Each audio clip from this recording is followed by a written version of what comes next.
Good evening, everyone, and welcome for those of you who are not from Brown University. Welcome to Brown. My name is Rick Locke. I'm the provost here at Brown University, and also proud to say that I am also the director of the Watson Institute for International and Public Affairs. And welcome to this very special evening organized by Watson's Taubman Center for Public Policy, which has sponsored this event. Let me just make a few opening remarks and then turn it over to my colleague, Wendy Schiller. For those of you who are not familiar with the Watson Institute, it's a mission-driven organization, and the mission is to promote a just and peaceful world through teaching, research, and public engagement. We host hundreds of these kinds of events over the course of the year. And integral to the mission of the Watson Institute is to bring prominent practitioners like our panelists, our guests this evening, to campus to expand and challenge our understanding of some of the most pressing challenges that we face today. One of the wonderful things about Brown, one of the wonderful things about the Watson Institute is this kind of integration between scholarly work as well as practitioners. Issues of national security have long been a central focus of the Watson Institute. Early in the history of the Institute, that focus was on the Cold War and the immediate post-Cold War, especially Soviet Union-U.S. relationships. Since then, it has evolved to not only look at sort of grand strategy, force mobilization, Cold War dynamics, but also look at some of the new security challenges, whether those be at the intersection of environmental change and security, whether they be on issues of ethnicity, religion, identity politics and security, or issues of struggling over some of the most pressing issues today, like if you think about the challenge of ISIS or Boko Haram. And what is so interesting about this long list of issues, you just have to sort of, pick up any newspaper on any morning and it just hits you on how complicated and how many of these challenges we face, is to really try to understand what is the role of the United States. What is our role at a time of finite resources? What is our role in the world? And how do we best fulfill our role at a time of great complexity, a very quickly changing landscape, and as I said before, very finite resources. We took up this question over the course of the year. So it began last spring, where we had a whole session in the wake of James Fallow's Atlantic article. Just yesterday, there was a session at Watson with Admiral Howe, the president of the U.S. Naval War College, and the Watson Institute has actually a partnership with the Naval War College where we do collaborations in terms of research, in terms of events, exchange of students, et cetera. It's a very important collaboration with us, bringing together, again, practitioners and traditional academics, people from Brown and the Naval War College. Tonight's event seeks to inform that ongoing work, and we are very honored to have with us an exceptional panel. And I want to extend special thanks to the organizers of this event, two Brown alumni, Steve Cohen, and the moderator, Jeffrey Robbins. So thank you so much for bringing this event to us and organizing it.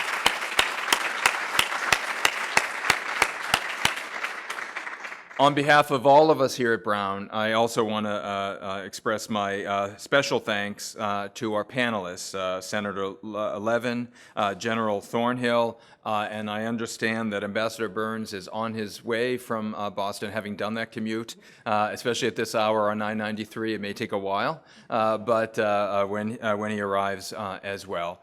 It's going to be a terrific event where we'll hear from people who have really been at sort of the front lines of these issues, talking about, as I said at the beginning, one of the most important and pressing issues of the day.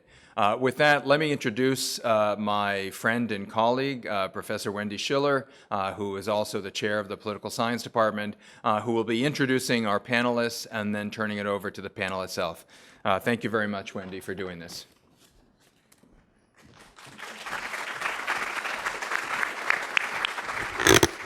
Good afternoon, good early evening. Thank you so much for coming out, particularly in the weather situation. And we have a fabulous panel, so I'm going to be brief in my introductions. In terms of protocol, I'm starting with the Brigadier General and PhD. Not that the Senate is below that, but I'm just hedging my bets.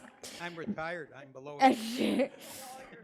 Dr. Paula Thornhill, and I'm reading, make sure I get it right, directs RAND's Project Air Force Strategy and Doctrine program. She retired from the U.S. Air Force as a brigadier general. She served as the Air Force Institute of Technology Commandant in Dayton, Ohio, the 50th Support Group Commander is it Shriver Air Force Base, Colorado, and Special Assistant to the 15th Chairman of the Joint Chiefs of Staff. Dr. Thornhill has a DPhil in history from Oxford University. She is a member of the United States Air Force Academy Board of Visitors and an adjunct professor of strategic studies at Johns Hopkins University School of Advanced International Studies. Welcome, General Thornhill. Thank you so much for being here.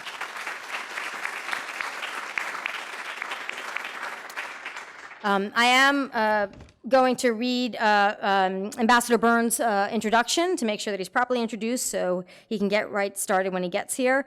R. Nicholas Burns is a professor of diplomacy and international relations at the Harvard Kennedy School of Government.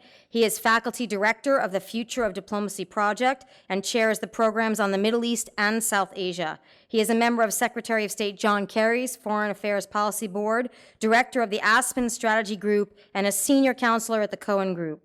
Before retiring from his career in the U.S. Foreign Service, Burns served as Undersecretary of State for Political Affairs, Ambassador to NATO, Ambassador to Greece, and State Department spokesman.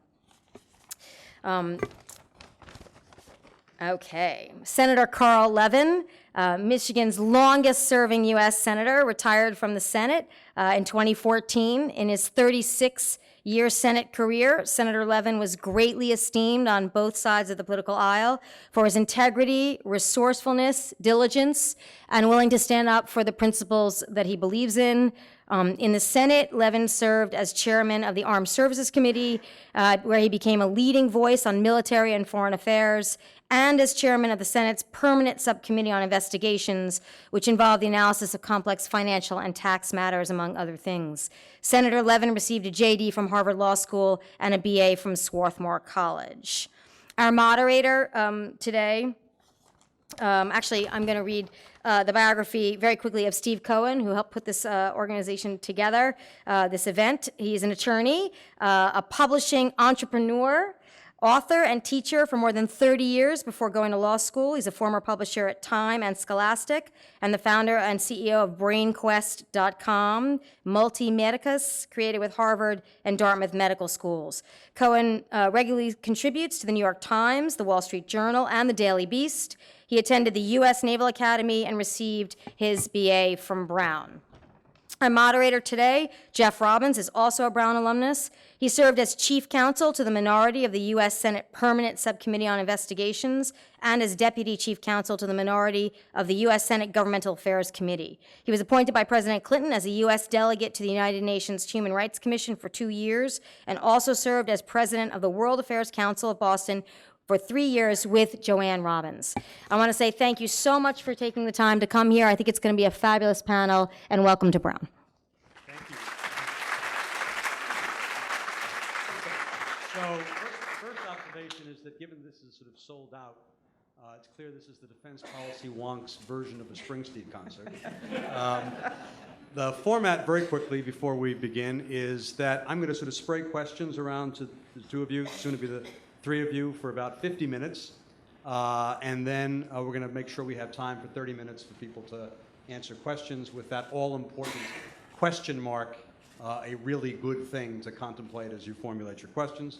The last thing before we just dive right in is that there are people here who presently serve in one branch or another of our armed services, and there are people here who have served, and it's worth pausing for a moment and thanking all of you for your service.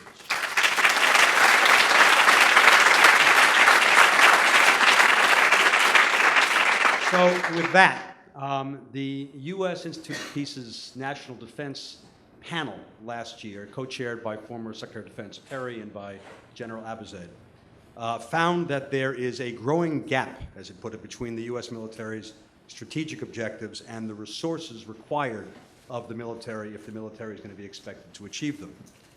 Hello, Ambassador. Nice to see you. Was that the time?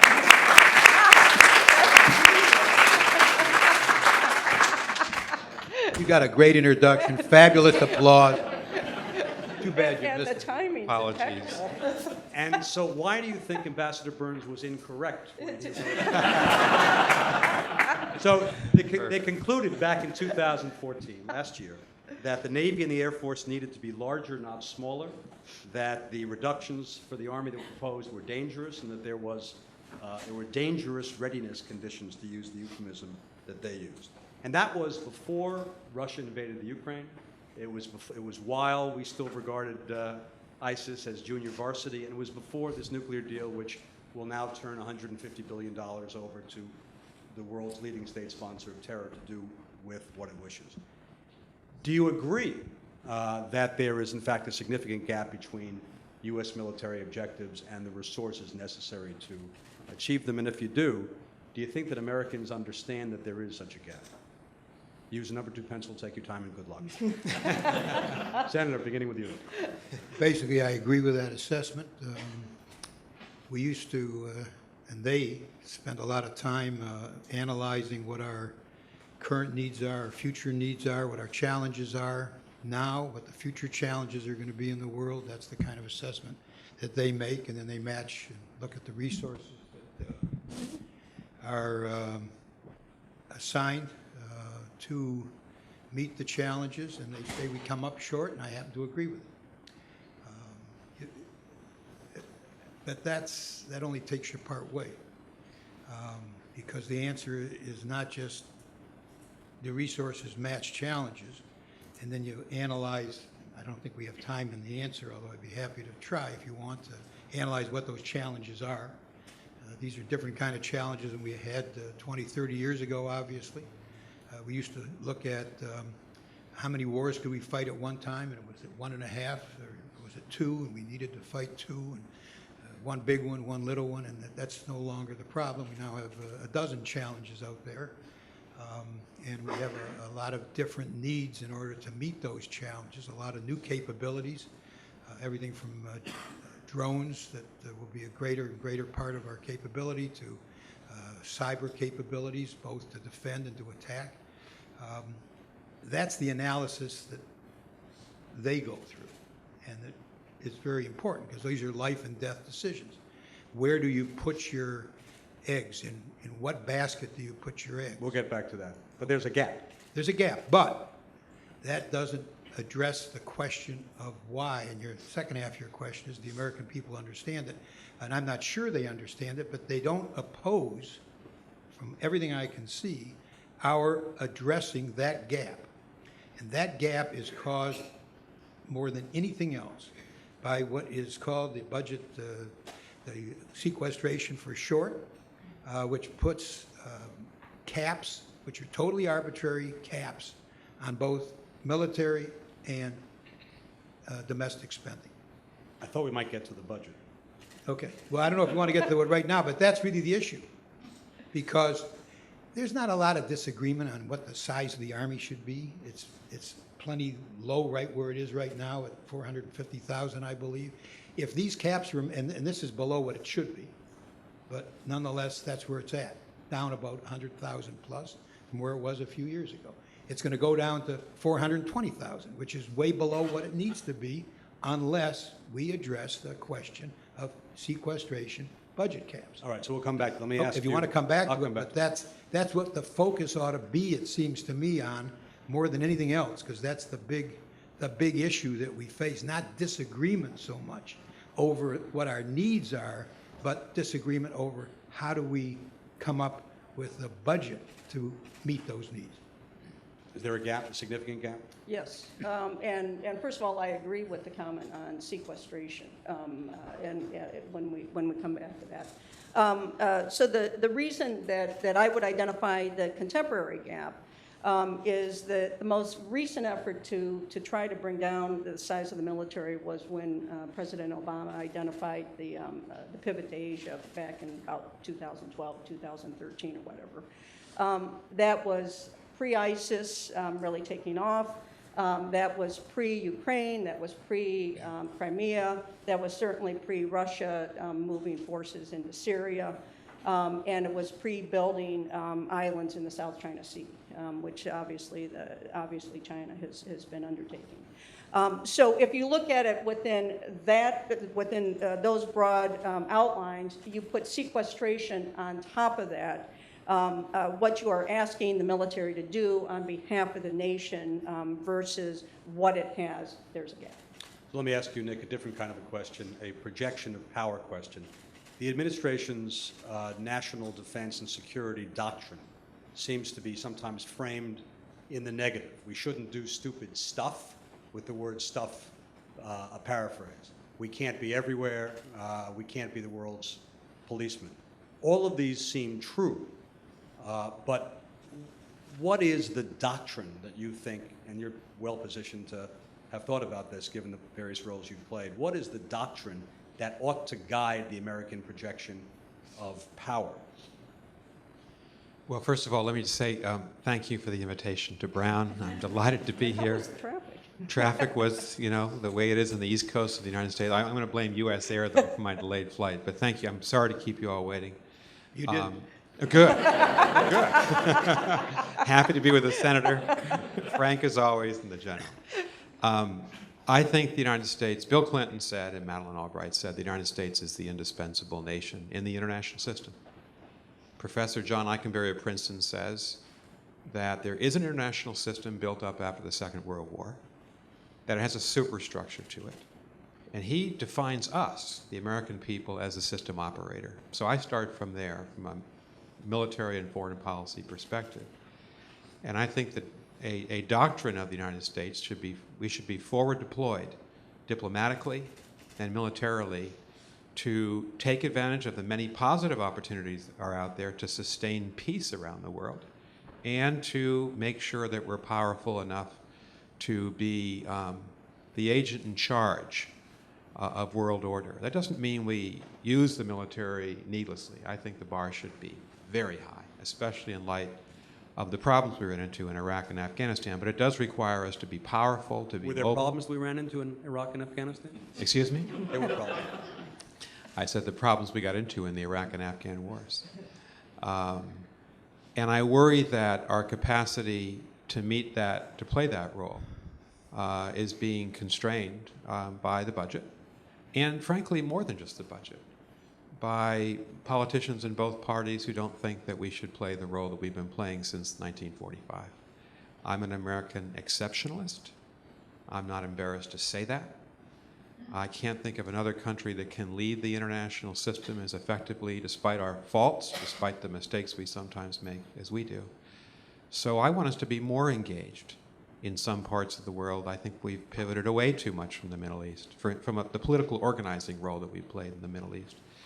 I'm not just going to preach to the choir of young men and women in the front row, but I think the United States Navy is going to face a major challenge to try to maintain American military predominance in the Asia-Pacific region as China begins, as they're now doing, to push out. And the general mentioned, and the senator mentioned, new priorities in Europe, Putin redividing Europe in a way, and the burning Middle East and the multiplicity of threats there. So it's not a time for us to retire. Bob Kagan wrote a book saying superpowers can't retire. And it's not a time for us to shrink back as our extreme left and our extreme right want us to do. So you have used a number of robust phrases, among them forward deployed, agent in charge, American exceptionalism, and so forth.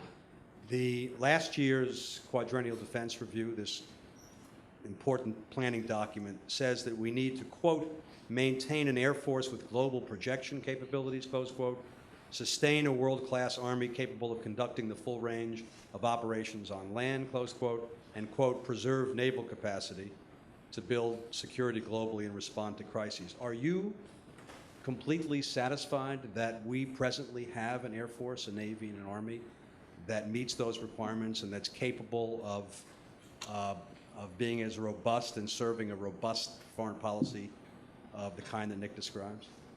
Senator? No, because we, for instance, don't have enough units that are combat ready in the Army. We don't have enough flying hours that are available for training, maintaining skills in the Air Force. So we're falling short of where we need to be. And that's the bad news.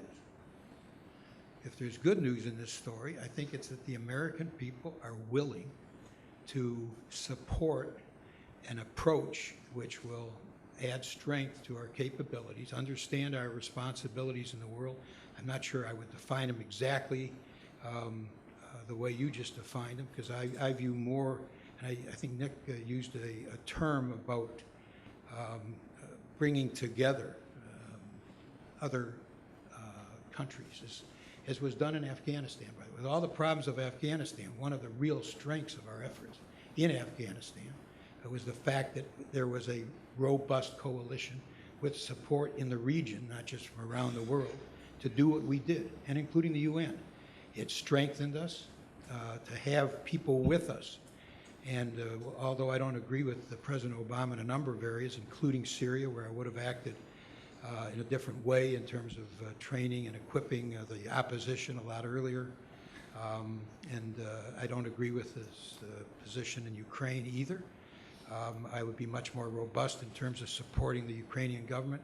Nonetheless, I give the President a lot of credit for the emphasis that he has placed on the importance of bringing countries together in a coalition, as was done in Afghanistan.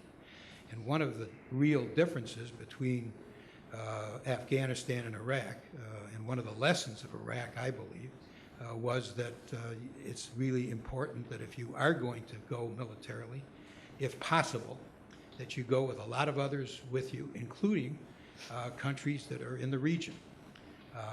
And it was done in Afghanistan very, very well, and may continue in Afghanistan if we decide to keep our presence there after 2016. And I'm going to actually get back to the partnership issue, which you are particularly expert in a second, but it makes sense to pause and ask you an Air Force-specific question apropos of the QDR. A couple of weeks ago, Secretary of the Air Force Deborah Lee James told the New England Council as follows, quote, "Today's Air Force is the smallest we've ever been in terms of numbers since 1947. Quote, we're the oldest we've ever been in terms of the age of our aircraft.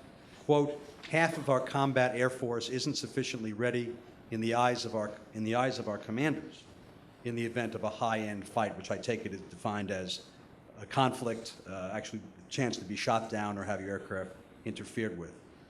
That's now. That's without a conflict requiring relatively heavy usage of those aircraft.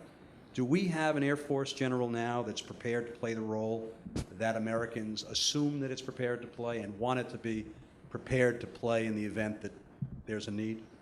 So multiple ways to answer that. First of all, at the end of the day, for those of you who have either worn a uniform or are wearing one now, if you are asked to enter into that fight, you are as prepared as you possibly can be, and you will go.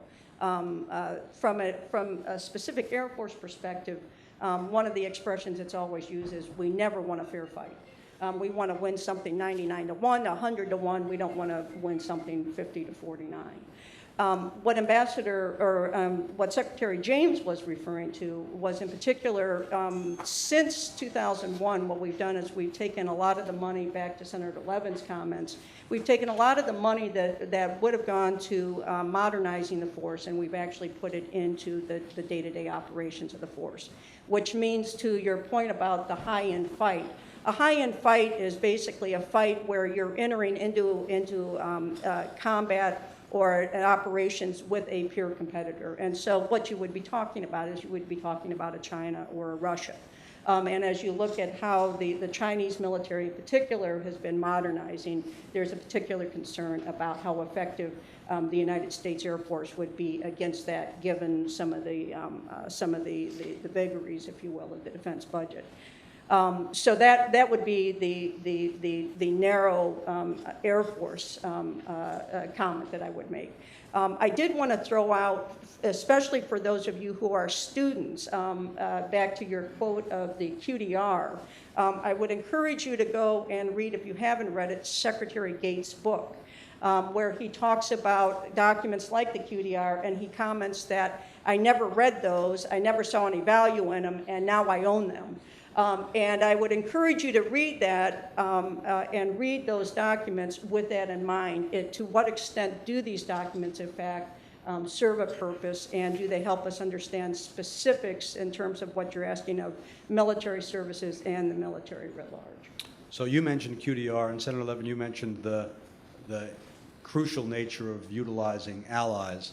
And Nick, as ambassador to NATO and as Undersecretary of State, among other capacities, there can't be many people who are as well positioned as you to assess this. The QDR says that Europe remains our principal partner in promoting global security. As unrest and violence present in the Middle East and North Africa,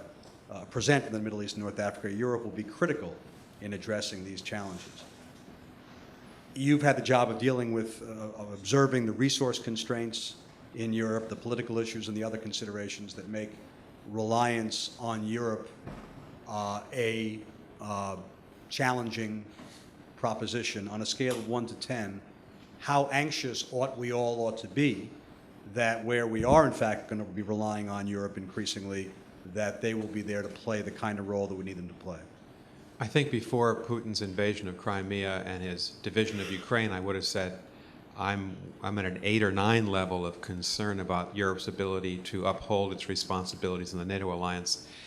It's been 14 months since Putin did those things. We haven't seen a dramatic change in the ability of European parliamentarians or politicians to say we need to spend more on our national defense. I think most people know NATO, for much of its history in the 50s, 60s, and 70s, said that every member should spend 3% of its GDP on national defense. We then lowered that 25 years ago and said 2%. I think of the 28 members of NATO, 4 or 5 are spending above 2% of GDP in the United States, led by the United States. But some of the big continental powers, Germany spending about 1.3%, Italy, Spain, the Netherlands, 1.1, 1.2. The United States represents 75% of all total defense spending in the NATO alliance. So that's an unfair burden on the American taxpayer, on all of us as Americans.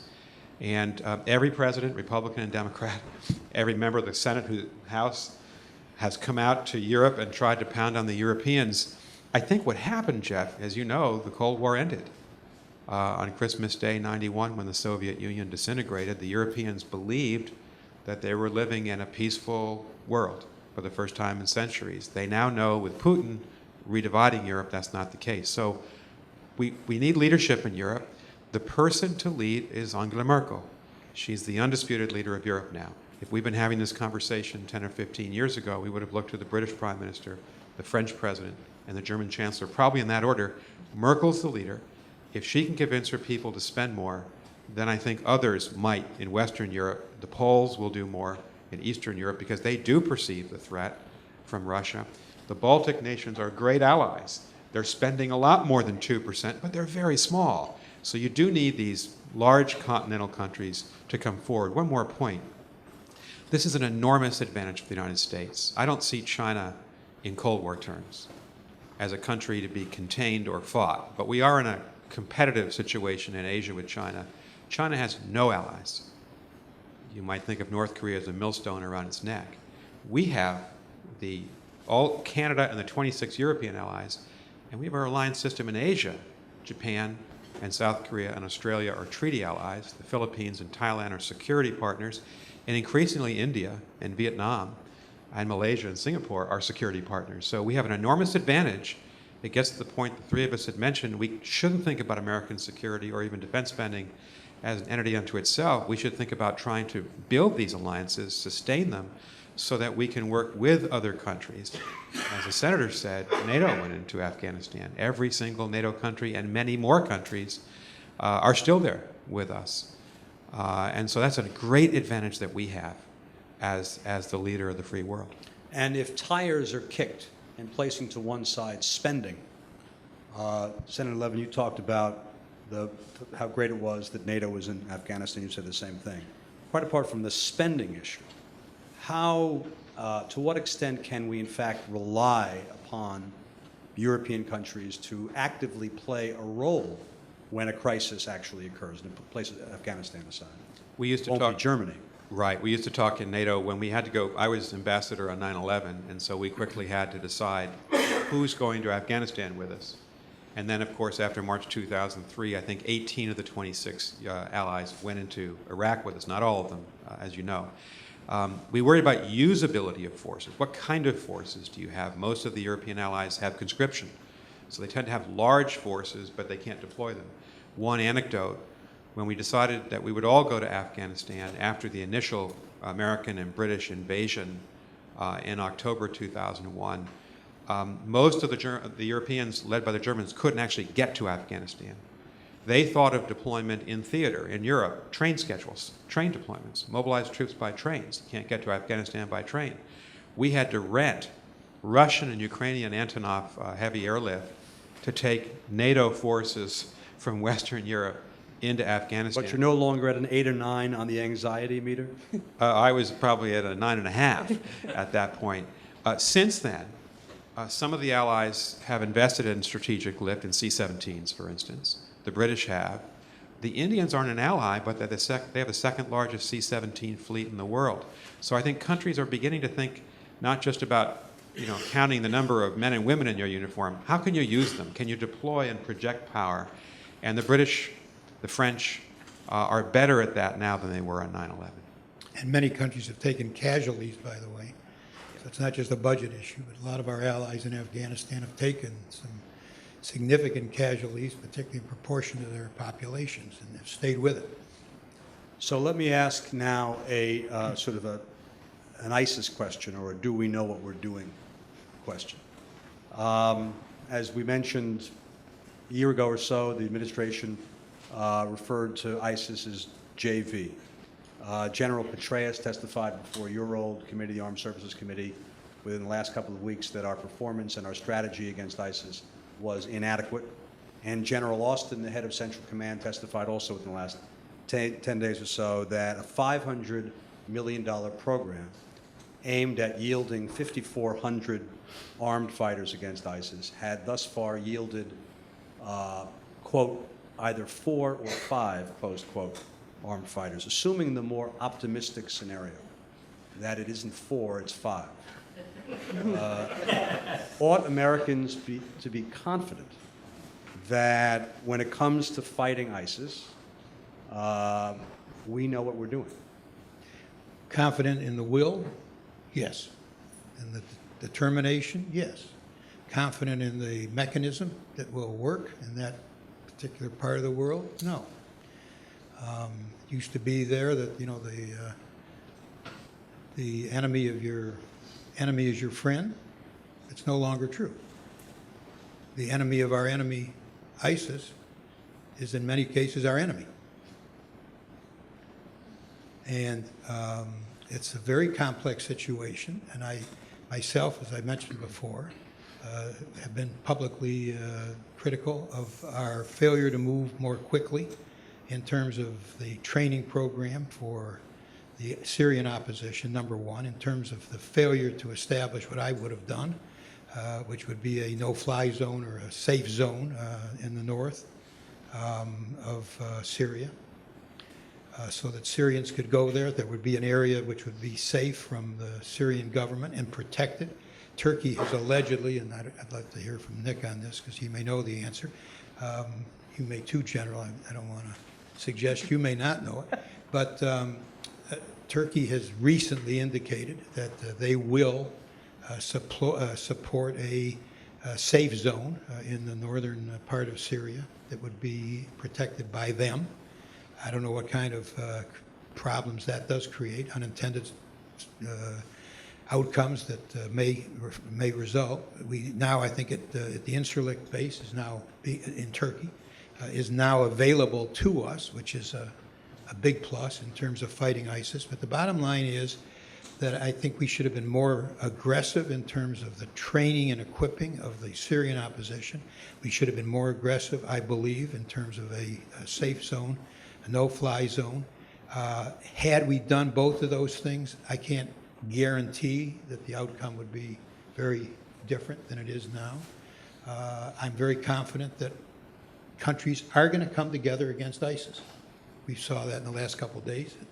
4 countries, not including us, but Russia, Iraq, Iran, and who am I missing? Syria are going to share intelligence. That creates problems for us, by the way. We're not going to share intelligence with the Syrian government, to put it mildly. So it's complex, but nonetheless, I believe over time that the people of that region who hate ISIS, which is 90% of the people of that region, will see that it is in their interest to give up their lives if necessary to rid their countries of this cancer. Well, the figures that I saw seem to indicate in the last couple of days that the number of recruits, the people are pouring into ISIS. It's going the other way. That's tens of thousands. I'm talking millions.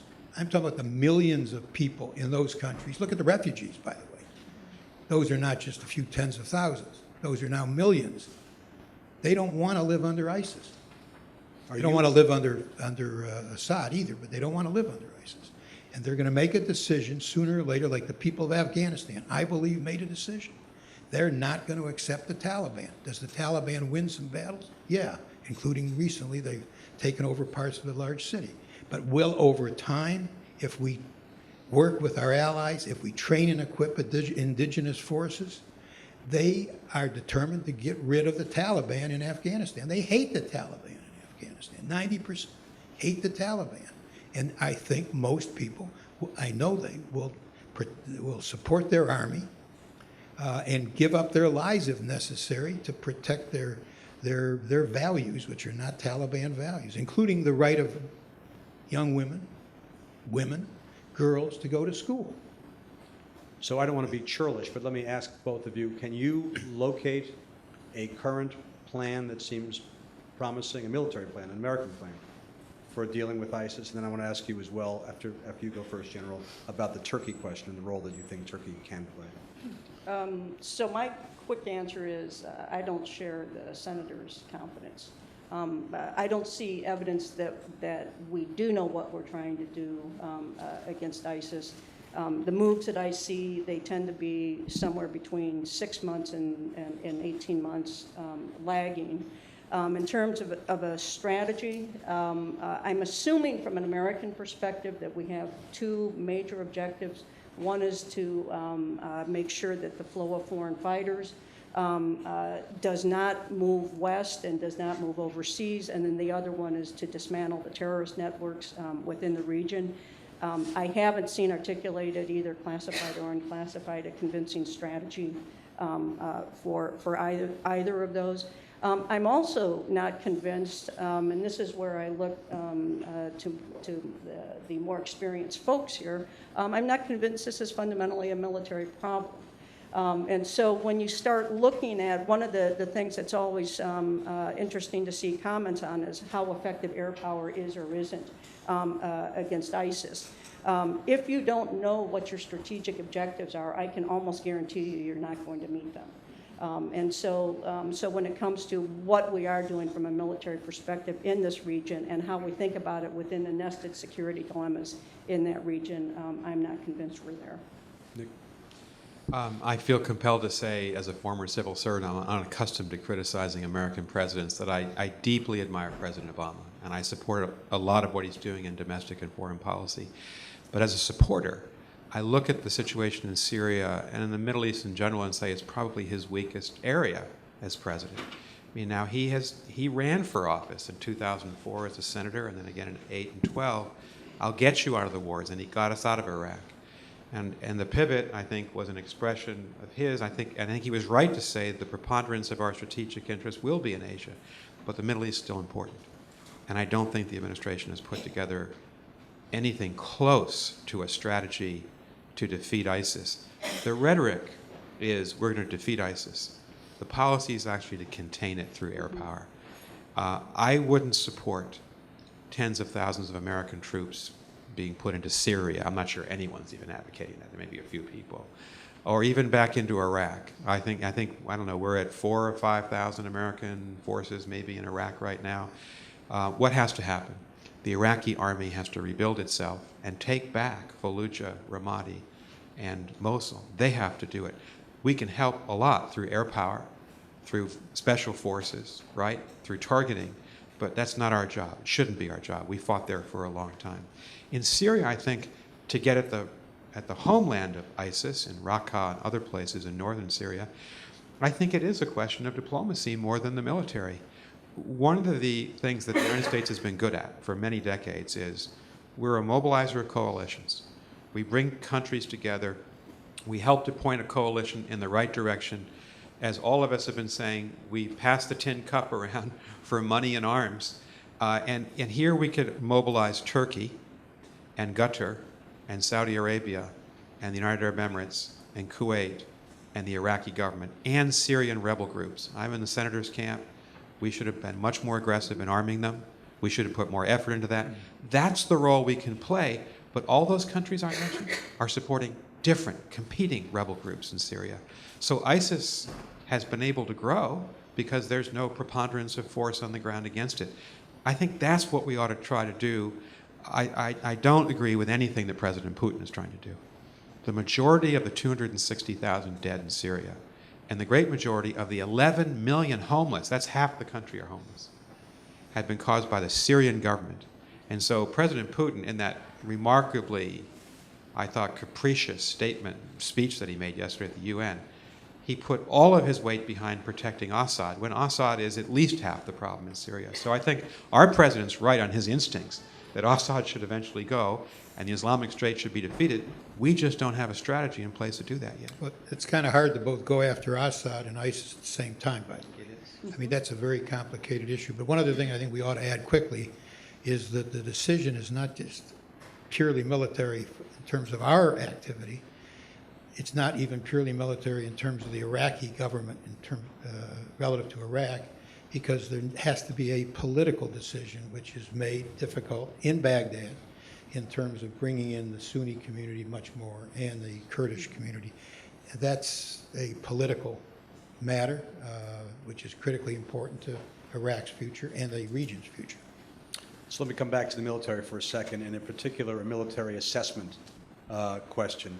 The Pentagon's Inspector General has opened up an investigation, as you know, into evidence provided or allegations made by, 50 intelligence analysts that senior Central Command people cooked defense assessments of our performance against ISIS to make it look as though we were performing better against ISIS than we actually are. 2 Senate oversight committees have opened up investigations, your old committee being one of them. The House has opened up apparently 2 investigations. You were critical of the Bush administration for not being straight on intelligence assessments in Iraq.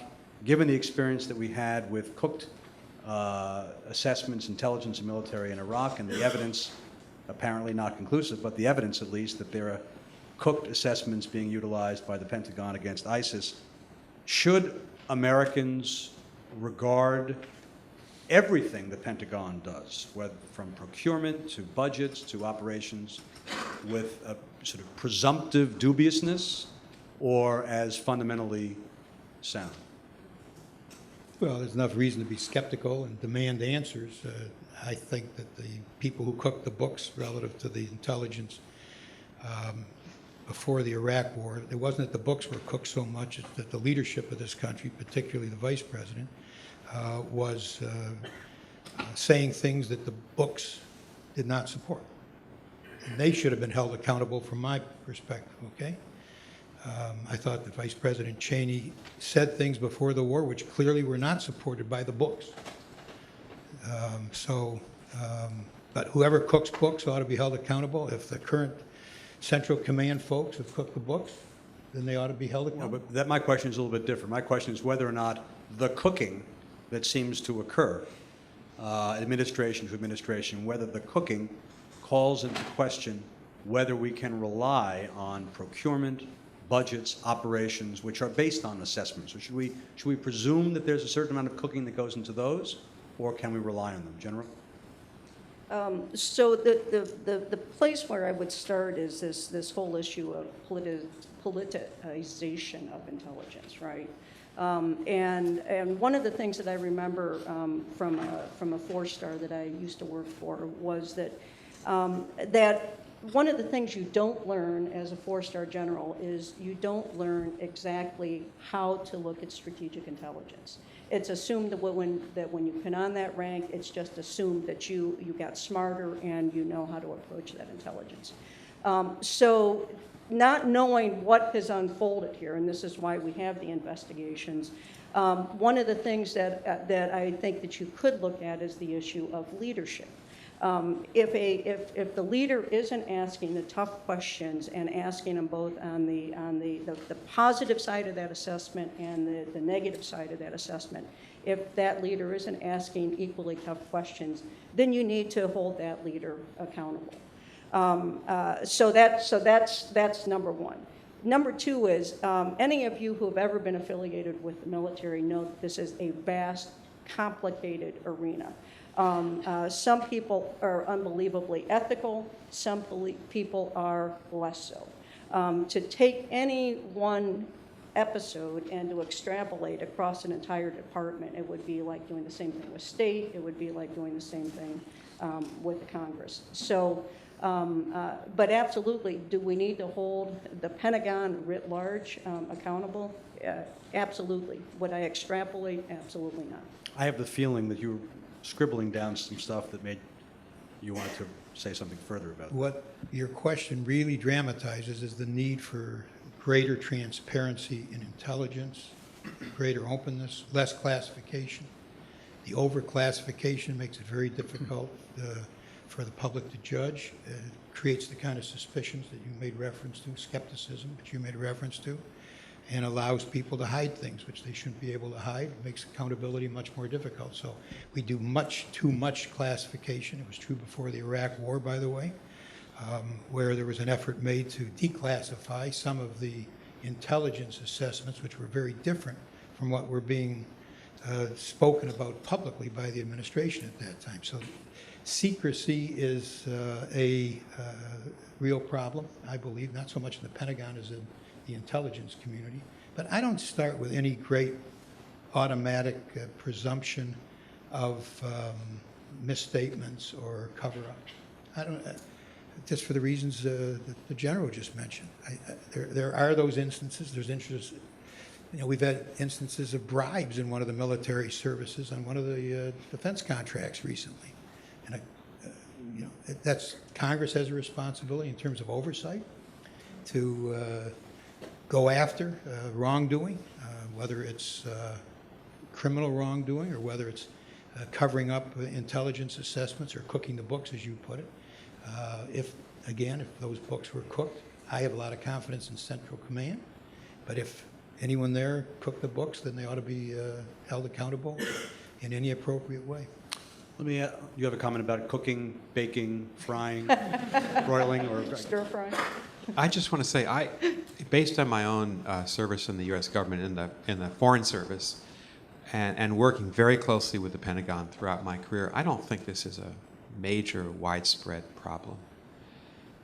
You know, the vast majority of people are trying to do their best, and especially at the senior levels. Government is a bruising endeavor. People have self-confidence in their views. They're not afraid to say what they think. That's a good thing. If there's any issue, it's just because of the vertical nature of government, the command relationship. I found when I became a senior officer, of course I started off as an intern at the beginning of my career, that I had to encourage my younger officers to tell me exactly what they thought, because sometimes I felt they were telling me what I wanted to hear, and I said, look, this conversation is of no value if you're simply going to repeat what I said. Tell me when the government's going in the wrong direction. Let me just illustrate that very quickly. I think if there's one criticism that most people would share of President George W. Bush's first term, is that the circle around the president probably didn't ask enough really difficult questions before the invasion of Iraq, like what happens when we topple Saddam? How do we run the place? How do we actually occupy a country? We weren't ready for that. In the second term, when I worked for Secretary of State Condoleezza Rice, On several occasions, she said, let's get together on a Friday afternoon for a couple of hours, and I want you to have a Team B exercise, or a red team exercise. Let's take our policy towards the Middle East peace negotiations. I want you to come prepared, a group of us, tear the policy apart. Tell me everything that's wrong with it. Question every assumption. I thought that was a very healthy thing for the leader of the State Department to do, to show some humility and to show that she didn't think she had all the answers. She wanted people to be critical. And I think that's the way, whether it's business or government or any human endeavor, that leaders need to be. Let me ask a Ron/planning question, then two quick budgetary questions in effect, and then we'll turn it over to the audience. In 1994, President Clinton made this triumphant announcement about the conclusion of a nuclear deal with North Korea. Here's the quote. This agreement is good for the United States, good for our allies, and good for the safety of the entire world. It reduces the danger of the threat of nuclear weapons spreading in the region. We have completed an agreement that will make the United States, the Korean Peninsula, and the world safer. Under the agreement, North Korea has agreed to freeze its existing nuclear program and to accept international inspection of all existing facilities. That was the announcement of the deal. Didn't work out quite that way, and 20 years later, the QDR, the 2014, last year's QDR, cited North Korean nuclear weapons and the, quote, challenges that North Korea poses to peace and security on the Korean Peninsula, and saying we need to rebalance to the Asia-Pacific region. That's the word that they used. The deal, which was heralded with Iran, was heralded in terms that were rather similar to the terms that heralded the deal with North Korea. And it provides upwards of $150 billion to a regime that the United States itself has for 30 years identified as the world's leading state sponsor of terror, to use as it wishes, including, by the way, to purchase conventional weapons and ballistic weapons after 5 and 8 years, respectively. And after 15 years, reduces their ability to break out into nuclear weapons, according to the president, to practically zero. Are we going to be rebalancing to try to meet the threats associated with Iran under this deal rather shortly? If so, are we prepared to meet those threats given the shrinking resources and the kinds of challenges that we've talked about? And does anyone in the Middle East, especially the Iranians, believe that we're prepared to do so? Senator? Well, I don't agree with your assessment of the Iranian deal, first of all. Which piece? Well, the piece that just focused on the shortfalls, as you put it. In other words, that they now have $150 billion that they didn't have before, which were their funds, but nonetheless were tied up, is one thing. And so I sensed in your description of the deal not a balanced assessment of the deal itself, which then leads to skepticism about what might follow. Well, no, assuming that it does, in fact, eliminate the nuclear threat for 15 years, but it does those things, do we have to rebalance presently or in the short term to deal with the very real, I think everybody agrees, threats that Iran will pose or can pose? Yeah, I believe that we must be willing to use whatever is needed to prevent Iran from getting to a nuclear weapon. And that was the purpose of that deal, was to prevent them from getting to a nuclear weapon, or at least to push them further away from a nuclear weapon by dramatically reducing the amount of centrifuges and so forth, and uranium. I won't go into all the details. But nonetheless, in terms of stopping them from getting to a nuclear weapon, they're going to be a heck of a lot further away, if that is the determination, as a result of this deal, than they would have been without the deal. So I'm getting that, but I'll start with it. Now, we have to be willing to use whatever it takes should they break out of the deal and move towards a nuclear weapon. We have to be willing to use whatever it takes, including the possibility of military force, from preventing them from getting to a nuclear weapon. And one of the reasons that I favored the deal was because we will be in a much stronger position militarily, should military force be needed, to go after Iran militarily if that is needed. Because we didn't destroy the negotiations, because we participated in a universal, worldwide group that expressed a determination to keep Iran from getting to a nuclear weapon. we will be in a stronger position because we will have allies, if we need to use military force, in supporting the use of it against Iran should they violate this deal and go after a nuclear weapon. Now, so the answer to your question is we should obviously be very cautious, very alert, very skeptical, but I don't assume that just because North Korea broke a deal that Iran is going to break this deal. I don't make that assumption, but we got to be ready in case they do, and if they move towards a nuclear weapon, to then be able to bring together a much larger community of nations to then support what might be necessary to prevent that from happening, which would have been impossible had we destroyed the deal. So I'm actually asking a different question. So to be clear, my question is this. Over the next 15 years, as the funds do flow and the restrictions on the use of conventional weapons and ballistic weapons disappear, quite apart from the merits of the deal, pro, con, whatever, are we in a position, are we prepared, both militarily and otherwise, to deal with the threats that an Iran so armed will pose or could pose over the next 10 to 15 years or beyond? General? So my first comment is when you asked about the rebalance, and this goes to Ambassador Burns's earlier comments, we never left. And at the epicenter of what's happening right now in the Middle East, in fact, is Iran. You can see the Quds Force hands all over the place. When it comes specifically to the Iranian nuclear deal, to me, the really interesting question is exactly what you're talking about. What happens in 15 years? My guess is right now, from a military perspective, in terms of what kind of operational plans you would have, we're not ready. And one of the things that we would need to be cognizant of and to think through is, in fact, what that world looks like 15 years from now. And what in particular you're asking the United States military to do. But I go back to, this is not fundamentally a military issue, and if we approach it as fundamentally a military issue, then arguably we're starting at the wrong point. So from that perspective, no, I don't think we're ready. No, I don't think we're postured properly, but I also don't think that that's the starting point. So Nick, again, without regard to whether the deal is a good deal or a bad deal, just the threats that I think everybody acknowledges Iran will pose even before the expiration of the 15 years, assuming compliance with the agreement, with the additional funds and without the restrictions on the weapons. So I support the nuclear deal. Is that right? Yes. And I want to just take, and I want to answer your question, but I want to take issue with one thing that you said with great respect. I see it as a balance of risks and benefits. I obviously think the benefits outweigh the risks, but the effective way or the honest way to describe it is there are downside risks.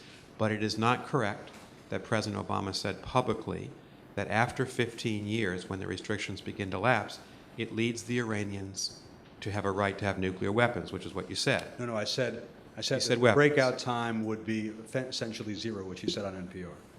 You said nuclear weapons. What it gives them a right to do is to reconstitute a civil nuclear program.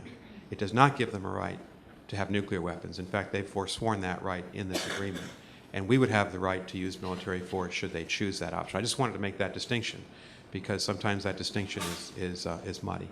I think you're right to suggest in the premise of your question that as we implement the nuclear deal before year 15, this year, next year, the year following, we've got a major problem. Iran has become, in a way, the most powerful and aggressive state in the Middle East. It's the kingmaker in Iraq, in Syria, and it is supplying weapons to the Houthi rebels in Yemen, Hezbollah in Lebanon, and Hamas in Gaza. So they're pushing into the heart of the Sunni world. So yes, as we implement the nuclear deal, we ought to be arming the Gulf Arabs, and Secretary Kerry's had 2 meetings with them. The President had them at Camp David a couple of months ago, building up their capacity for strategic deterrence in the Gulf, particularly integrating their air defense, which they're not integrated right now. Secondly, we need to make up with Israel. We've had the most profound political division, open, public feud with Israel since Suez in 1956. Prime Minister Netanyahu is coming to Washington, which is a good sign in November. Why not expedite the U.S.-Israel Security Assistance Agreement The last agreement was negotiated in 2007. It expires in 2 years. Why not announce the renegotiation of that agreement and ensure Israel's what we call, the Senator worked on this, qualitative military edge, so that as Iran seeks to use Hezbollah and Hamas, which they will, against the Israelis, Israel has a chance to defend itself and to be superior technologically. That's strategic deterrence if you build up the Gulf Arabs and if you build up Israel. And you also suggested this, and you're right to do it, we have to have the credibility that Iran fears the United States. It fears that if it gets out of line, we do have a military option. I don't think the president has done enough to establish that. He can still do it in his remaining 15 months in office, and the next president, Republican or Democrat, will really need to take that on. I think this whole Iran business is going to be generational. The young people in the front row, future naval officers, they're going to have to inherit this mantle, as will future foreign service officers. It'll really be the president's successor's successor who will have to make the big decisions after year 15. Has Iran actually adhered to the agreement? Can we rest assured they're going to live in peace or not? And so we'll have to look at this in a 20 to 30 year continuum. By the way, one other thing, if I could quickly add, and that is in support of what Nick says, which is to advancing the coming together with Israel. This will also bring together Democrats and Republicans in the Congress who have been split. It's a pity that an issue like this, for whatever reason, became a partisan issue, essentially a partisan issue. That is not good for the United States, not good for foreign policy, it's not good for Israel, it's not good for anybody that it became a partisan issue. And if we follow the course, which I think we will, of advancing even a stronger relationship than we already have with Israel, which is very strong, including militarily.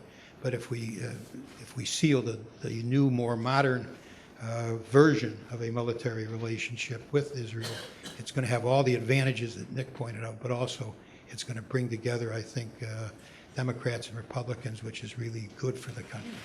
So I think I'm going to waive the scintillating questions I had about base closures and rate of growth compensation in favor of turning it over to the audience to ask some questions. It might not be a bad thing for people to rapidly, there's a mic, it looks like, over there and over there, to quickly say who you are and what you do, and then see if we can get to a question as quickly as possible so that as many people as possible have the chance. Go ahead. Wait for the mic there. No, do it loudly, and if people can't hear you, I'll rephrase it. Okay, so I'm Peter Dombrowski. I'm from the Naval War College down in Newport. I'd like to challenge the fundamental premise we began the discussion with. The premise was that the American people are underfunding the U.S. military, and that the U.S. military is inadequately resourced to do the tasks assigned to them. Okay. Go ahead. My argument is this. But it's got to be a question. It's a question. Okay. We spent a lot of money in the last couple of decades in the military, underinvested our domestic economy, critical infrastructure, education. Why should the American people worry about challenges that aren't necessarily in core U.S. national interests? Okay. Senator. Did everybody hear enough of the question to... Yeah, that actually gets to the heart of the budget battle. It gets exactly to the budget issue, which is now gridlocking Washington. Because and this is a partisan issue. What the Republicans want to do basically is find a way, which is a kind of a unauthentic way to remove the caps from the military budget without removing those same caps which are strangling too many parts of our domestic budget, including education, transportation. Read what your great Senator Sheldon Whitehouse said today about transportation. Where does that come from? It comes from the sequestration, the Budget Control Act, the caps, totally artificial, mindless, automatic, which were put in place a few years ago, which should be removed. Democrats and Republicans both talk about removing those sequestration caps, which would then help out on the domestic side to avoid the damage which is being done to education, transportation, environment, and those other important elements of our domestic budget. So that is really the issue, as to how you can bring together people to remove caps that are harming both the I think we've spoken to that, but also the domestic budgets which you referred to. And I'd be happy to talk about it, but that's a longer discussion as to what's necessary. I really don't have anything to add. I think it's both. Who else? Who's next? And that's what the president's insisting on, by the way. That's what the battle's all about. The president is insisting on domestic caps being removed as well as defense caps. The Republicans say no, only defense caps. That's the big gridlock that you have going on right now in Washington. Hi, my name is Miriam, and I'm a political science student here. So there's been a lot of talk about arming and training our allies in regional hotspots. I'm thinking Syria, Afghanistan, Ukraine. In recent years, and I mean historically, there's just been such a bad record of local elites diverting the billions of dollars that we pour into those regions and repurposing the equipment that we supply in ways that really hurt our regional interests. So I'm wondering, moving forward, what are some major steps that we can take to prevent that from happening in the future? Ambassador Burns, any thoughts about that? Yeah, it's a really good question. I think I might just divide the problem in two and say that as we build our military alliances, the ones we referred to, the NATO alliance, the East Asian alliance, we really haven't had that problem. The problem is deficiency in spending and deficiency in quality of the technology. So we don't give this away to our allies. They're all healthy economies. They pay for it.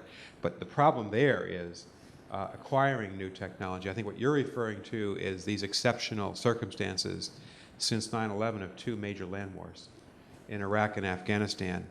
And certainly we have inspector generals, as you know, in the Pentagon for both war efforts, and they've been issuing lots of reports, many quite negative, about the way we spent money, the waste and abuse in some of it. I don't know enough to simply say that I agree with a general criticism of these programs, because I suspect I went into Afghanistan and saw our PRTs, our provincial reconstruction teams, both in Kandahar and Jalalabad, Kabul, near Kabul, and saw some good things being done. Frankly, with not very significant funds, our military units trying to fuel small business promotion, trying to help people in need and Afghans in their community. So I saw money, I thought, being spent quite wisely, but I'm aware that there have been problems. I don't know if the senator has a different view. You're right. There's been a lot of waste. There's also been a lot of great stuff done. And when I went on one visit to Afghanistan, I went to a little village and saw where a school was being built with, I think, $25,000 that each village had from us. And for $50,000 together, two villages were built with their own hands, their own materials, a school which girls were going to for the first time. 50% of the kids going to that school. And those elders, they weren't young, the elders were telling me they would fight with their lives for that school against the Taliban. That was with 50,000. And there's been many like that, many good stories. One of the problems is it's natural, I guess. It's endemic that the media focuses on the negative, and there's plenty of negative, and they should focus on it, as we should, and our inspectors general should, by the way. But there's a huge amount of positive going on. The difference in Afghanistan now from 10 years ago is, if not night and day, it's dawn and dusk. I mean, you've got hundreds of schools, dozens of universities. You've got young women going to school. You've got much better medical care and life expectancy. It's a good news story in Afghanistan. And that doesn't mean you shouldn't go after the waste and the fraud and the abuse, and there's plenty of it. It just means that we have not been given the other half of the story, which is a positive story in Afghanistan. You'll read about this city, Kunduz, that hasn't fallen and will probably be recaptured. You'll read about that. It's huge headlines. If it is recaptured, and I'll say win, by government forces, it'll be a small story.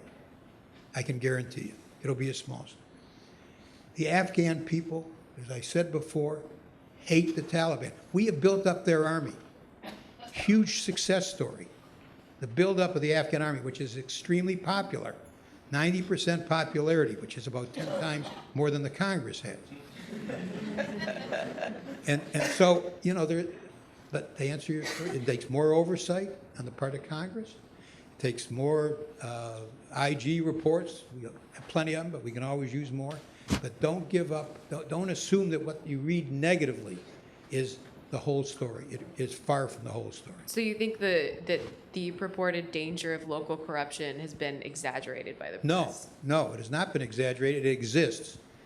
And by the way, corruption is a huge issue still in Afghanistan. But you got a government now that is openly going out in Afghanistan, that is openly going after corruption. The previous government was, I think, much more corrupt and had a much greater level of corruption than what exists now. I believe, because I have a lot more confidence in the current leadership of Afghanistan than I did in the last leader.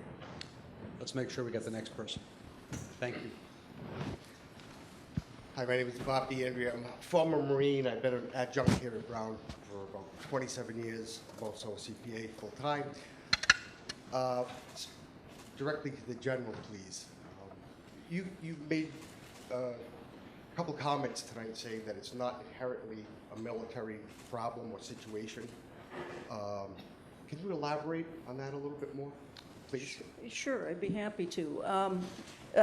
Most of the problems that the military is a very blunt instrument. As a former Marine, you really appreciate that.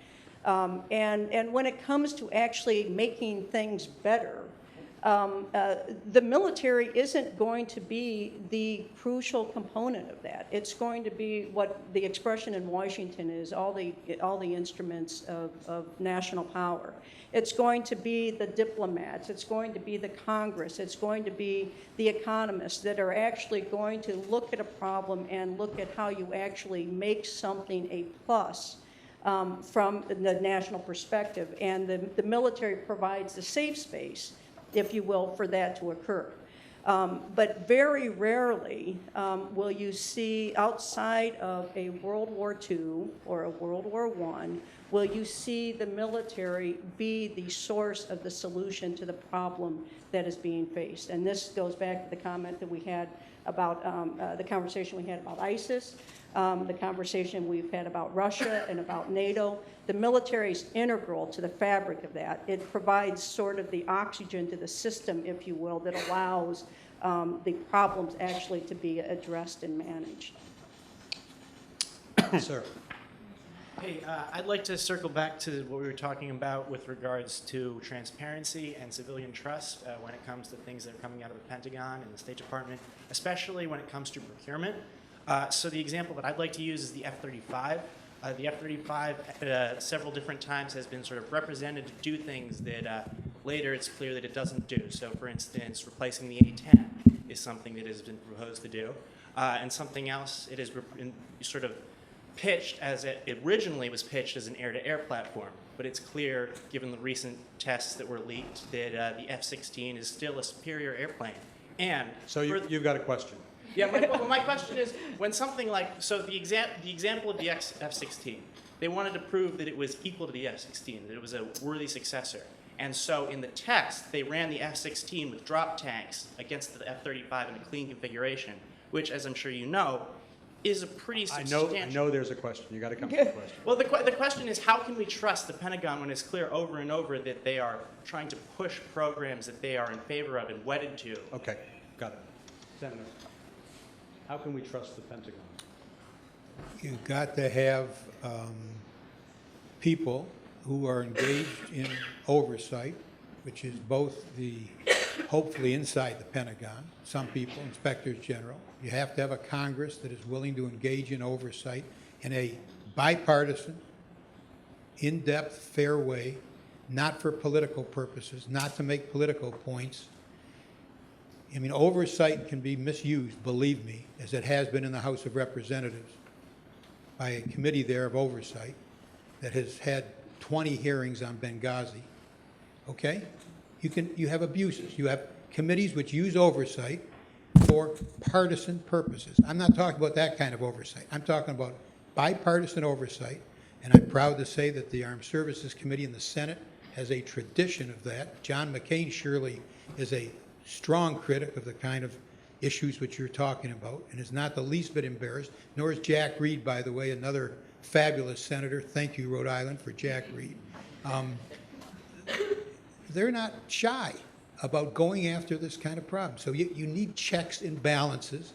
People will almost instinctively defend and fight for things that they're working on. Not because they're corrupt, because it's kind of human nature. You're giving your life to creating an F-35, the odds are you're going to see the good in the F-35. But if you're an inspector general or a member of Congress, you've got a different responsibility, which is to say, is that program working the way it was supposed to work? And that's why you need checks and balances, different parts of government which don't accept assessments in the executive, but will look after. But again, it's got to be bipartisan for this to work. It can't be for political purposes, and it can't be another axe to grind. If the people who are fighting for the F-35 have an axe to grind their project, you have to have people willing to look at what they're producing without presuppositions, without their own prejudices or their own perspectives, which might not be objective. So that's what you need. That's what a balanced government is all about, checks and General, balances. you serve in the Pentagon. How do we trust the Pentagon? So actually, I just want to go to the F-35 question, okay? and my comment back on the F-35 question, I talked to some of the test pilots, and this is obviously, from the Air Force's perspective, this is a huge issue, right? Because this is what they call their fifth generation, their next high-end fighter aircraft. And the answer that comes back not only is checks and balances, but it's complicated. When I talk to the test pilots that actually fly the F-35, they'll tell you that what they were flying was an operational test aircraft. It's what we would call the 1.0 configuration. The test envelope that it flies is very different from an operational fighter envelope. And so when you look at what those aircraft actually bring, whether you deploy them to Europe, whether you deploy them to the Pacific, I haven't found a fighter pilot yet that would say, oh, let me keep my F-16, you take the F-35. So it is complicated. It's a very controversial aircraft. There hasn't been a new aircraft brought into the system in decades that hasn't been a controversial aircraft, because these things are expensive. You look at a B-2, and you're looking at a $1 billion aircraft taking off and landing. That's, it's hard to wrap your head around that. But they also, in terms of this competition that we were talking about earlier, they're essential from the perspective of being competitive, hopefully without encouraging an arms race along the way. Picked the wrong person to ask about the F-35. Let's move over to this side. Sorry about that. I didn't realize you were there. Senator, personality conflicts that were dramatized lately between Netanyahu and Obama, are they irrelevant to how U.S. policy is ultimately carried out?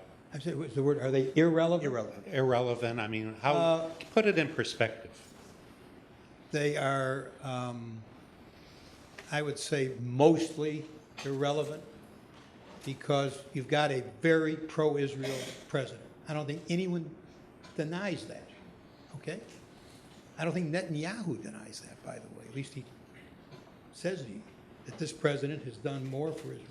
You take a look at the air defenses, the Arrows and the other air defenses in Israel, which we have helped to provide, among other things. Bottom line, I think that the personality issue or the differences that they've had could have an impact, could delay, could have a little influence, but for the most part, you've got a strongly pro-Israel American public, a strongly bipartisan pro-Israel Congress. You've got a pro-Israel president who I think has proven it, by the way, over and over again, including at the UN. Some of the positions that the president has taken at the UN are not easy positions to take, believe me, but he's taken them. They're not easy at the UN because they're unpopular at the UN, but he's taken them very strongly pro-Israel. So I won't say they're exaggerated. I think there's a real basis. There's a real personality friction there. A lot of people have personality frictions, but they're not as important as the policy agreements that are there and real. Thank you. Nick, I'll give you an option of that one or the F-35. I'm going to take this one. I don't think it's a question of personality. They have a personality difference. They're not close. The more important dimension of this is they have a profound ideological difference. And I just think President Obama has handled Iran very effectively because he's built up political capital for the United States. He went all the way through a negotiation, arrived at one, ready to implement it. If Iran, as Senator Levin said, leaves the agreement, we now have moral authority in the world. Countries would understand why we had to take military action in that hypothetical situation. The Israelis, Prime Minister Netanyahu, I think, never understood that. And I'll also say this, I think he intervened in our politics in the election of 2012. When he came and accepted Speaker Boehner's invitation to speak to a joint session of Congress in March, he did something I've never seen a friendly leader do. He argued for the defeat of President Obama, our president. I felt offended by that, and I'm a longtime supporter of Israel. I thought he was not wise, Prime Minister Netanyahu, in the way he handled his relationship with us.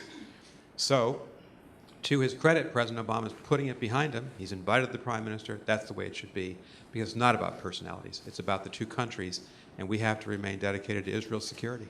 So let's see if we can do a sort of a lightning round here. We've got 3 more individuals, and we'll see if we can do this really quickly. Why don't we go to you?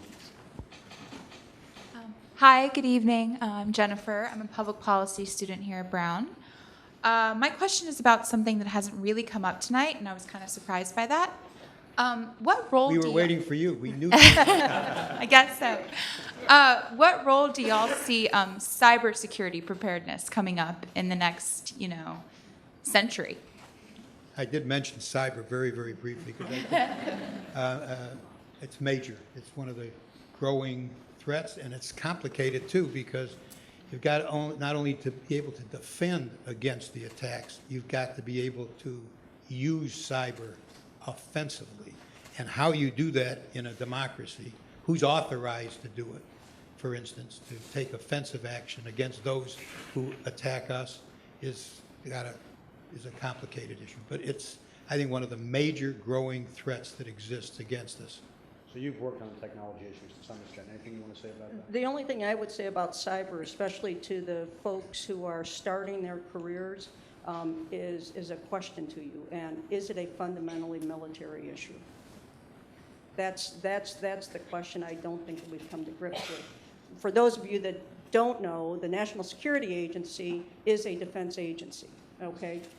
So in terms of the responsibility, the oversight, how we think about it, this is something I think that we have, as a nation, begun to wrestle with. Ambassador? I think the general's exactly right. The military has established Cyber Command, so it's definitely a military issue. It's also an economic issue because private hacking rings, Russia, Ukraine, China, trying to steal the intellectual property of American and other companies, is an espionage issue. It's interesting that at the summit last week when Xi Jinping arrived, one of the agreements that they made was that they both agreed that cyber crime ought to be off limits. That's a real concession by the Chinese because they're the experts in cyber crime. So let's hope that they actually do what they said they would do. But there was no mention of the other domains because obviously we're in a competitive relationship with the Chinese. There are partners in the economic realm, but there are competitors in the power realm. Yes. And then we'll go to you. Georgina Manok, a graduate student in public affairs. So if we assume that you had the power and you wake up tomorrow and resources are infinite and the military readiness is at its peak, how would you change the U.S. military intervention in the Middle East? How would we change? The U.S. military intervention in the Middle East. Go ahead. We would need to design an entire course at Brown University to answer that question. But I would say this. I actually don't think the problems that we have in the Middle East are resource-based, lack of money. We don't have a strategy. And as I said before, I think the particular comparative advantage we have is to be the organizer of a big coalition. Turkey, the Arab countries, the European countries, some of the Asian countries, against the Islamic State and against the Assad government eventually. I don't think the problem is lack of troops or lack of money to deploy or sustain them there. It's the president in this case doesn't believe that U.S. leadership is merited, and that's where I disagree with him. Anyone want to say anything? Well, I would disagree with the last comment. I think he would agree that U.S. leadership is required, including with Israel and Palestine, by the way. So I think he does believe in U.S. leadership. I don't think he has a strategy, however, I agree with that, which he believes can succeed. Last question. Thank you for waiting. No problem. Good evening. I'm Adam Telefero. I'm an Army captain studying at the Naval War College, Beat Navy. So listening to the questions, I think this may be We'll get equal appropriate. time. Equal time. You guys are coasties, right? No? What's that? ROTC, got it. Where are the coasties? Okay, got it. So as an Army officer, I'm primarily going to Never serve in the relinquish South, control for 1 minute. Navy in the West Coast, et cetera. I'm going to be around a military town. I mean, these discussions are great, future policy wonks, but I worry about the military losing touch points with America. Do you feel that that's true? And if so, should we be concerned with it? This sounds like one that all three of you should touch on. So, yes, it is a problem.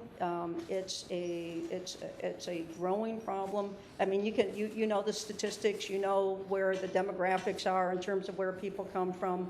I see West Pointers sitting up here, and how many Americans don't even know that that there is such a thing as a military academy or whatever. It's a two-way street, though. Part of this is about making sure that the military is connected to the rest of America. And the other part is making sure that the military is accessible to the rest of America. And one of the things I get concerned about, and I see this in particular now in the courses that I teach, is there's a sense of elitism among the military, some military members, where somehow they're a little more special, they've seen a little bit more, they're a little more patriotic, they're just a little bit better than the other Americans that they're around. That has got to stop, and it's got to stop now. And that only happens, and that's why like a forum like this is so important. It only happens when the two cultures come together and they're not intimidated by each other. Secretary Burns. Well, I'm a non-military person, obviously, and I guess I would put the onus on those of us who are civilians to recognize how extraordinary the last 14 or 15 years have been since 9/11. We've never had, I think, a generation of American military officers so constantly deployed for such a long period of time. In my class at Harvard this semester, I think I have 4 military officers. They come to us for mid-career masters. So they're Navy captains or they're Army Marine Corps majors and colonels. And if you sit down in office hours and say, so what do you, tell me about your career, constantly deployed, many of them 4 or 5 combat tours in both theaters or other theaters outside of Iraq and Afghanistan. So I think that we in the civilian sphere need to recognize what's happened to the military, the huge burdens on their families, as our First Lady and Dr. Jill Biden have been focusing on military families, and we really owe them, I think, an enormous debt of gratitude for what they've done. I have to conclude, this is probably my last statement, we've established that this is an ROTC class from Yale. I can't go back to Cambridge without saying beat Yale. The only thing I would add is I don't see any gap at all in terms of the love, respect, emotion the American people have for the military. I think it's really deep. It's a huge change in the last 30 years, by the way, since the Vietnam years, where we obviously fell terribly short in terms of supporting our military personally. But I've been in the Congress 36 years, and I've just seen how deep the affection is of the American people for military and military leaders, by the way.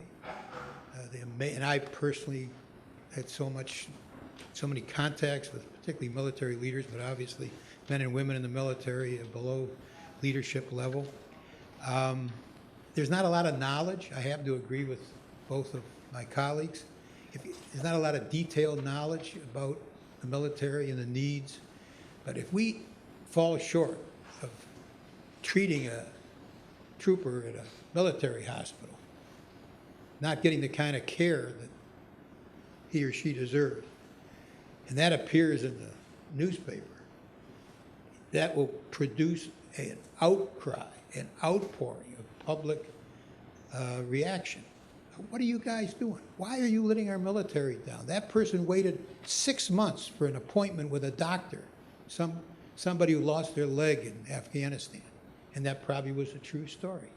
But the reaction of the public is stronger, I would say, on that kind of a failure, shortfall, than almost anything else. Our veterans, our troops have huge respect. And so on the knowledge part, you know, I can't say that most of my former constituents, I hate to say former, but that's true, are knowledgeable about budget issues.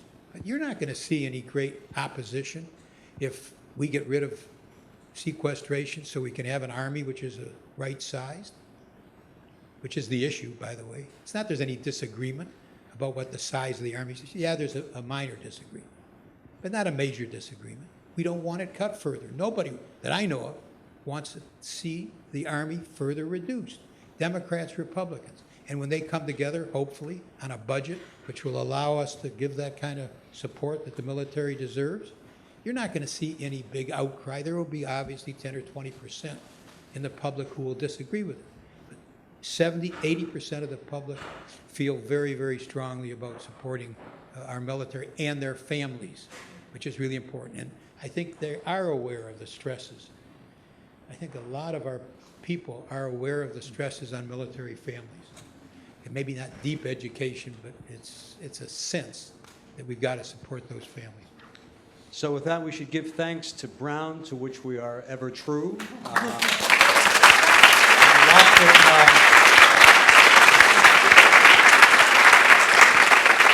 The Watson Institute, whose people have been unbelievable, simply breathtaking in their skill and their generosity. To all of you and to these amazing panelists, thank you very much. How about to Jeff for being a great moderator?